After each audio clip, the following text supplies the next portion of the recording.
When you talk to the real journalists, not the ones who are actually activists that pose as journalists, the Trump White House is the most accessible and transparent White House ever. Nearly 500,000 Americans are going without their paychecks right now.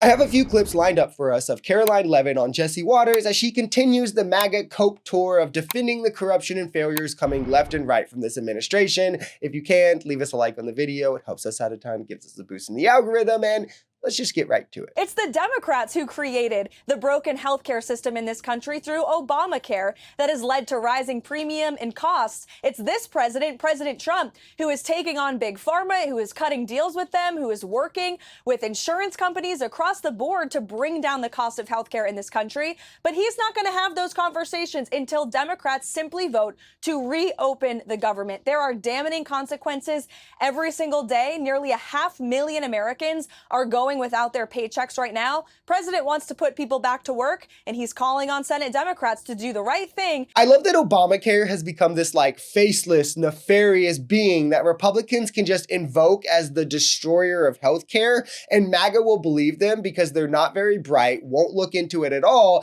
and Obama is in the name, so it means it has to be woke and bad. Obamacare simply prohibited private insurers from not insuring someone because of pre-existing conditions. They prohibited limits being placed on annual or lifetime care, saying, oh, we'll only spend X amount of dollars your entire life on chemotherapy. They can't do that anymore. It extended dependent coverage to 26. It mandated all insurances have 10 essential benefits covered, from ambulances to hospitalization to pediatrics to medicine coverage. It also provides subsidies to insurers to cover those within 100 to 400% of the poverty line.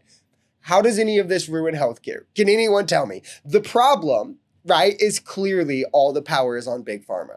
This is the problem every country in the world has realized, because there's multiple buyers and one seller. And that profit motive also entails constant price hikes to keep up both with inflation and other added costs, like where big pharma can raise their costs anytime they want because they have monopolization.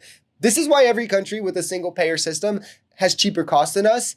But yeah, guys, I'm sure it's just Obamacare. It's those pre-existing conditions. She is one of the main culprits of the greatest cover-up and scandal in American history. She took the podium every day and lied to the press about the incompetence of her boss. And on this book tour, she continues to lie. She said this past week that Joe Biden would still be up for the job if he had, God forbid, been reelected in November. She actually said this week as well on a podcast that Joe Biden did more press engagements than President Trump currently does now. I love that so much of MAGA politics revolves around making up a conspiracy, getting people super pissed about this made up conspiracy, and then claiming victory or claiming that you've solved the conspiracy, and then pretending because of that you've destroyed the libs. The whole Biden dementia thing was never substantiated, right? The idea that he needed handlers was never substantiated. America thought he was too old for the job, and he stepped down and running for response. He might have been too old for the job, but that's a far leap from he had dementia. Right? And that's literally all that it ever was. So everything else about this massive top-down cover-up and all of this is literally self-made vindication for the conspiracy that these people made up to give themselves a better chance at reclaiming power. That is the level of MAGA psychosis we're at, and it's just insane to me that this has been normalized. When you talk to the real journalists, not the ones who are actually activists that pose as journalists, but the people who actually care about truth, and there are some of those left in the White House press corps. I work with them every day. They will tell you the Trump White House is the most accessible and transparent White House ever. Not only does the president take questions from the press on a near daily basis, multiple times per day, as he did today, but we also provide truthful and accurate information about what this administration is doing and accomplishing. So to be clear about this most transparent administration ever, they've banned journalists and reporters from the Oval Office, the Pentagon. They've sued media and pollsters for reporting they didn't like. They forced generals to sign NDAs on non-classified information. That's unprecedented.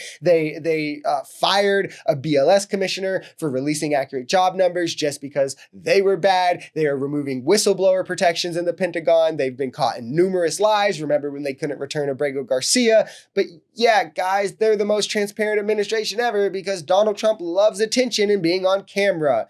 and he can lie on camera and we should all just trust what they say. I mean, what is even the comparable action from Biden? Him recommending social media companies take down COVID misinformation? Objectively the right move when millions of people are dying because of COVID misinformation. And also not at all comparable to, hey, we want you to remove Jimmy Kimmel or we'll come after you. Or, hey, you can't come to the Oval Office because you use words we don't like. Or the list that literally goes on and on and on. Like these... I can't even. I cannot be asked.